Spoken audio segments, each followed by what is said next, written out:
This is the Hope Not Nope podcast, where we answer your questions and share inspirational stories to fill your soul with hope. Our mission is to empower hope to those who have been plagued by nope. I'm Dr. Dylan Caswell. And I'm Brandy. And we're here to bring you out of the nope and into hope. Welcome to the Hope Not Nope podcast. What? I was trying to add like reverb to it, but it didn't come out great. Oh yeah. I was supposed to be quiet in the background. Sorry, I ruined it. I think you're great. I love your little pizzazz that you gave. Pizzazz. Pizzazz from Dylan, welcoming our friends to the Hope Not Nope podcast. Oh yeah. Oh yeah. Our listener named Alex asked this awesome question saying, I've recently started using Whoop and I want to get my HRV. This is heart rate variability. I had to Google it because I didn't know. I want to get my HRV higher to beat my buddy. Any tips for me to have a higher HRV? Which I love. I love the like competitive nature that our friend Alex has. Right. Like out of all the metrics, I think our friend Alex here wants a clean sweep.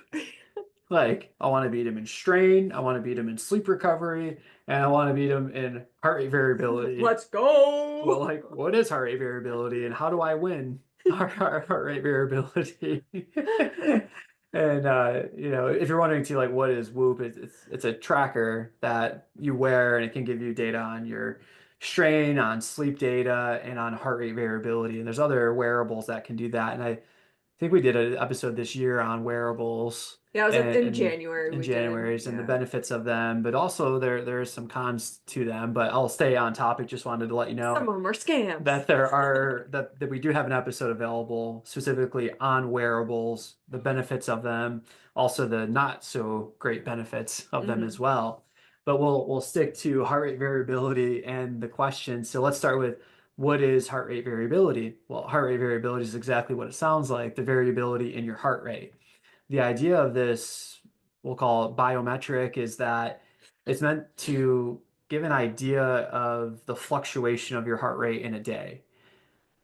It's thought to be a measure of the sympathetic nervous system, your fight flight, versus your rest digest parasympathetic nervous system, and that you should have variability throughout the day, as in you should have a stressor and you should have rest, and then a stressor and rest, and stress and rest. And it's also, the thought is that the more trained you are as an athlete, the more that you can face a stressor and then faster get back to a baseline or into a rest state, meaning that you've recovered faster by being able to do that. And we do see that in like distance runners, marathon runners, just elite individuals, that their overall resting heart rate is lower than that of the normal population, and that they're able to regulate their nervous system. So that's kind of a general snapshot of heart rate variability.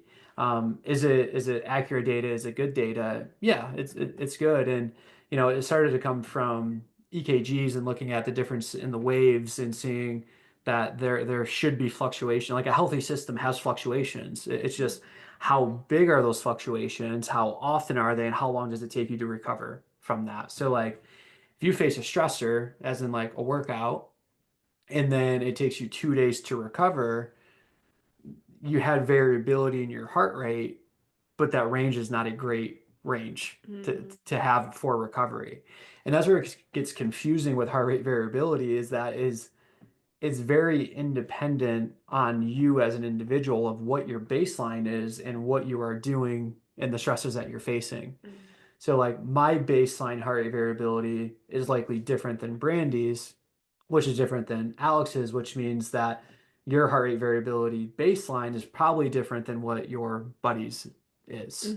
So that's where it gets complicated. So it'd be hard really to compete with his buddy, because there should be a difference from person to person. There's a difference in person to person. That's based on you as an individual, and then how you track that, how it's tracked over time. Right. So the longer that it's tracked, the more accurate data you get and the better decisions you can make with this. Because I know you're still going, but like if Alex and his buddy have, say they're roommates, so they eat the same food, what if they like work at the same job, so their schedule's the exact same, and they're workout buddies? So like their life is almost identical, it's still going to be different because the way that God created them and their bodies is different, correct? 100%. Mm, How they were created and the environments that they grew up in fair. and how they face a stressor and adapt to it of like we can have identical twins and put them through the same workout, but let's say one just got dumped and Mm, it's like before prom.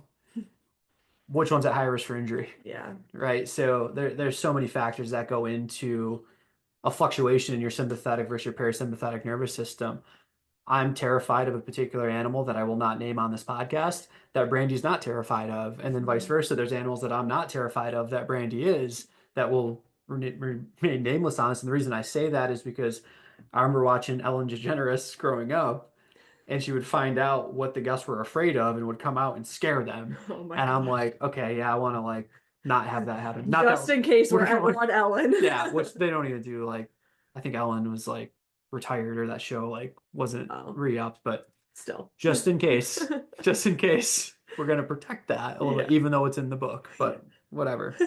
So, but anyway, if I see this particular animal, I'm gonna have a sympathetic response to that, a stress response, a fight, flight, maybe a freeze where I pass out, where Brandy's gonna be like, "Oh, wow, look at it, it's cute," Can I pick it up? and vice versa for other animals. Like I'm not gonna have that, and she's gonna have that because we have different things and not how, not necessarily how we were created, but what things we have become conditioned to Hmm. throughout our upbringings, Yeah. right? So like it's so hard to look at heart rate variability and talk on the sympathetic nervous system versus the parasympathetic nervous system and ways that you can beat your buddy. But I am going to give some tips because I love competition Yes. and I want you to beat your buddy because you submitted the question and they didn't. Yeah. So other things that We're you Team can Alex. yeah, so other things that you can look at, right? So this is a measure of the fluctuation of sympathetic and parasympathetic nervous system throughout the day. If you work out once a day, and let's say it's a 45-minute, an hour session, right? And you just get absolutely crushed, like high intensity, and you're sweating and you're hurting after that workout. So the rest of the day, you're not doing much. Like you're not getting in steps, you're not walking around. If a stressor comes up, you don't really care because you're just fatigued anyway. So why does it matter? That's going to limit what your heart rate variability is Mm, compared to if you have intensity dosage throughout the day of like you calm down the intensity a little bit of that morning workout, but then it allows you in the afternoon to like go do jumping jacks or jump rope or go do some bike sprints or go do parking lot sprints or like something to get your heart rate up at another part in the day and then come back down and then do it again later on. Like now you have more of a variability throughout the day versus one sudden stressor. Now you're mm, getting micro doses of stressors where you're getting a fluctuation, which will read as a higher heart rate variability. mm-hmm. So that's one way to increase your heart rate variability. But again, that doesn't necessarily mean that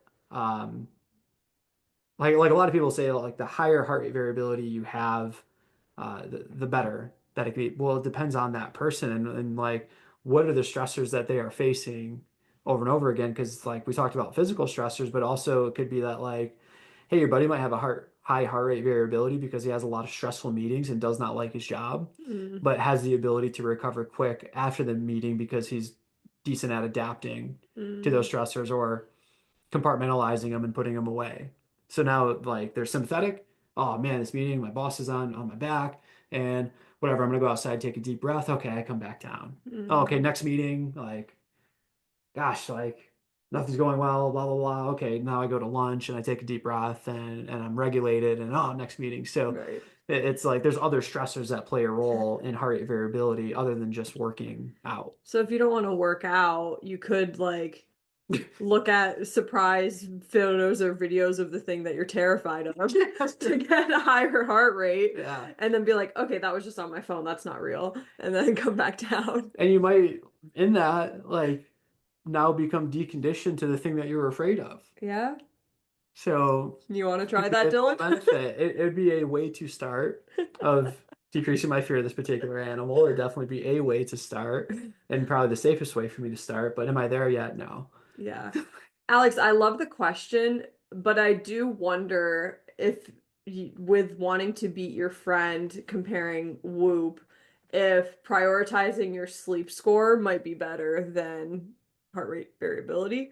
But if heart rate variability is your thing, go for it. I just know that having a higher sleep score means that you're recovering better anyways. So that's why I Yeah. use that as a Yeah. recommendation. Yeah, out of all the metrics, I'm not sure heart rate variability is the one to be competitive Yeah. with, but I will say like heart rate variability is an interesting like data point or biometric because I know some athletes that again they've tracked it over a year. So they have a good baseline, they have good data collection on it that's individualized to them, but they can look at their heart rate variability and notice when they're starting to not recover. And it's almost like they catch it. They're able to implement some different recovery strategies, like just like, you know, taking whatever it is for them, whether it's journaling, whether it's going for a walk, whether it's fly fishing, like whatever it is, they go, oh, yeah, it's time to do that. And if Mm, I don't do that, I'm likely going to get sick, a mm, cold, a sinus infection, whatever it may be. But they've been able to kind of see that heart rate variability number dipping away from what their baseline is and go, huh, something's going on. And then they realize, like, oh, yeah, I could have pinpointed that without this, but I just like put it behind because of all the busyness in mm, life. But then they that number kind of clues them into, hey, I needed a better recovery strategy and in doing so, I can get my variability back up to the baseline, and that might help my immune system better able to fight off whatever I may have gotten mm. with it. But again, that's after tracking it for a period of time and knowing what to do with the data, which is the most important aspect of it. Sure. Because we were talking the other day on base, and a lot of coaches use like a readiness score, right? And like our app uses a readiness score. How ready are you to perform today? And a lot of times it's like it's a subjective rating, which does have benefit, but you can look at that subjective rating and go, okay, no, you shouldn't lift today or you shouldn't work out today. Where the reality is like their readiness may be low because they had a stressful day, and working out or the training session may be the best thing for them. Mm. Like they may go in and have the best session of their life, PR weights, because they're stressed, they're frustrated. So like, They're channeling and it. they're channeling it. So it's one thing to have data. The next part of it is what do you do with that data and how do you make an Mm, informed decision? So having a subjective readiness score with heart rate variability data, like you have subjective, now you have objective to make better decisions with that athlete. Like if their readiness score is bad, and their heart rate variability is plummeting down from what their baseline is, yeah, you know what? We're going to go a little bit lighter today. But if their subjective readiness is low and their heart rate variability is looking good, like green light, let's freaking go. Like mm-hmm. go throw those weights, go slam that med ball, go work it out. Like get that out of you, feel better. Mm-hmm. And so that's where the importance of subjective and objective data coming together for decision making Mm-hmm. matters. For sure. Awesome. Yeah. Hope story time. Yeah, why don't you kick us off? Okay. This is, I just need to say, contractors are impressive. Like, I know it's kind of pivoting from the actual question, but just thinking about like my brother-in-law, he just built his entire house basically. Like they had a like one bedroom cabin that they added, I think two bedrooms, a loft, and like literally added onto the house and made it like three times as big. And he's done it himself, like by himself, the entire thing with my sister helping here and there, but like he has done it all him. Very impressive. But the reason why I bring it up is because Dylan and our deck at the house that we're at was rotting and Mhm. it needed to go. But what? The, the way that it was said, Dylan and the deck were rotting and needed to No. go. I'm like, I'm rotting? No. Oh my goodness. The deck needed to go. The deck needed to go. And But Dylan could stay. Dylan can stay, I Let's can go. stay, and we decided that like we don't need to call someone in to demo this deck. We can Mhm. just do it ourselves. Oh my gosh, that took a lot of energy and effort. We did it, but like our deck was pretty big. And so it's my hope story because made me more appreciative of people who do manual labor on a regular basis, and Yeah. like that's their job, like a contractor is. And we tore up the deck. We got a 4 yard dumpster, and that didn't even cover like half of what we tore up. So then we had to get another 4 yard dumpster, which I should have just got a bigger one to begin with, but I didn't know, and I thought it was gonna fit because Yeah. how would I know? I don't know. Yeah.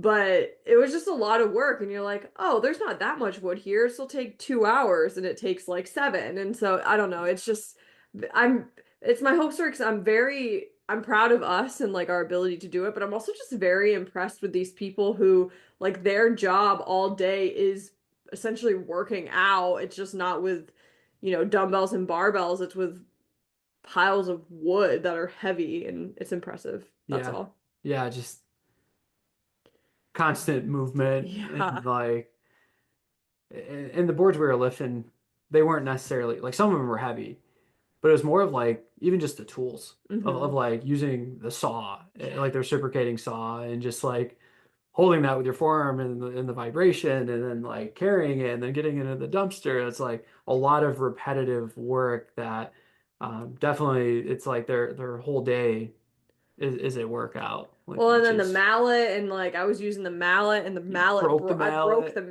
mallet, and just like yeah, all the things. It's just I'm very impressed, very thankful for the manual laborers out there. Yeah.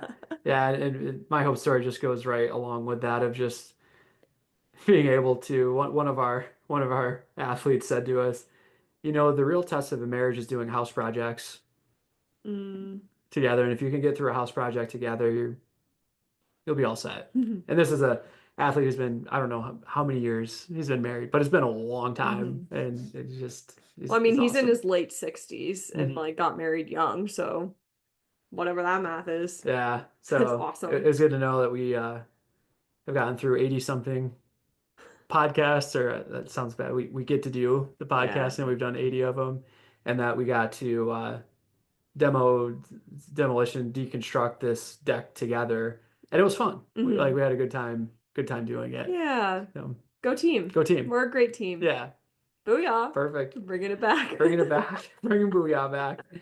Well, thank you for listening. Alex, best of luck to you in defeating your buddy's heart rate variability. But thank you for that question and your curiosity and your competitiveness, all the things that we Mhm. love and Hope Not Nope athlete. Thank you all for listening. Have a great week, and remember, every day is not just a day to be hopeful, but an opportunity to become hope. The Hope Not Know podcast is meant for educational, informational, and personal development purposes only and does not constitute any health or medical advice. If you're looking for specific advice, connect with us to work with a Hope coach. The Hope Not Know podcast shall not be liable or responsible for any loss or damage allegedly arising from any information or suggestions in this podcast.